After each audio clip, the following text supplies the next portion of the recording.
everyone. My name is Sakshita. I am from Himachal Pradesh.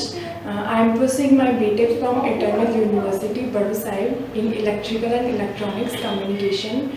Now I am from here in EME Technologies for my 6-month industrial training.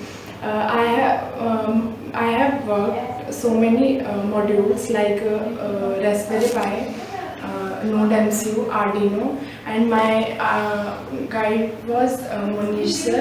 He was very intelligent and sincere, and he always guided me whenever I was stuck.